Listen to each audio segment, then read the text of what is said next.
wasiirka wasaaradda isgaarsiinta iyo boosaha Soomaaliland Cabdiwali Soofi oo maalmihii ugu dambeeyay booqasho shaqo Djibouti ku joogay ayaa waxa uu kulamo la qaadanayay dhagiisa wasiirka warfaafinta iyo boosaha iyo isgaarsiinta Djibouti Radwan Cabdilaahi Saaka waxa ay booqdeen labada wasiir xarunta boosta Djibouti markii halkaasi gaareen waxa ku soo dhaweeyay agaasimaha guud ee boosta Djibouti Baxnaan Cali Meedel waxaana looga warbixiyay qaybaha ay ka kooban tahay boosta Djibouti iyo adeegyada laga helayo sida ay u shaqeyso intaba waxa xusid mudan in Somaliland waxyaabaha loo dirayo amba laga soo dirayo ay soo maraan boosta Djibouti dhanka Somaliland booqashada si soo indheynta waxa u jooga danjiraha Somaliland Djibouti u jooga Cabdi Fataax Saciid Axmed halka dhinaca Djibouti ay u joogeen mas'uuliyiin uu ka mid yahay xogayaha guud ee wasaaradda warfaafinta iyo boosaha iyo isgaarsiinta intaasi kadib labada wasiir ayaa shir jiraa'id ku qabtay xafiiska wasiirka warfaafinta iyo boosaha iyo isgaarsiinta Djibouti waxaana ugu horeyn hadalka qaatay wasiirka warfaafinta Djibouti waxaana uu ka waramay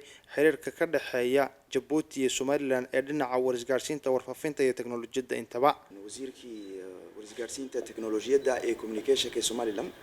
yaan soo dhaweynay oo booqasho rasmi oo shaqo halkan igu yimiday booqashadaas oo ahayd sidii loo xoojin lahaa xiriirka ka dhaxeeya labada shacab ee Djibouti iyo Somaliland ee dhinaca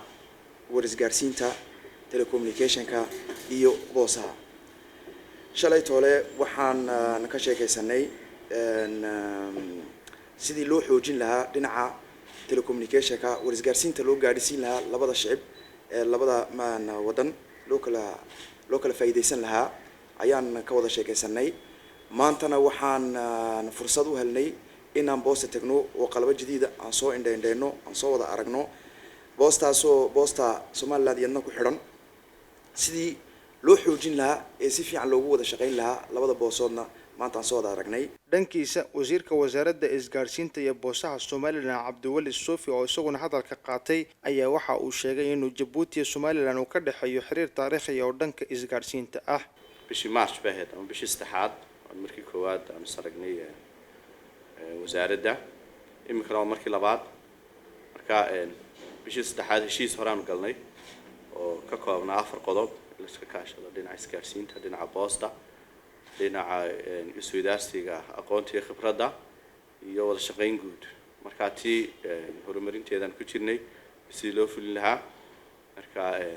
shalay sidaa uu sheegay wasiirku arrimaha aan ka wada hadalnay isgaarsiinta maantii Djibouti meel weyn ka gaadhay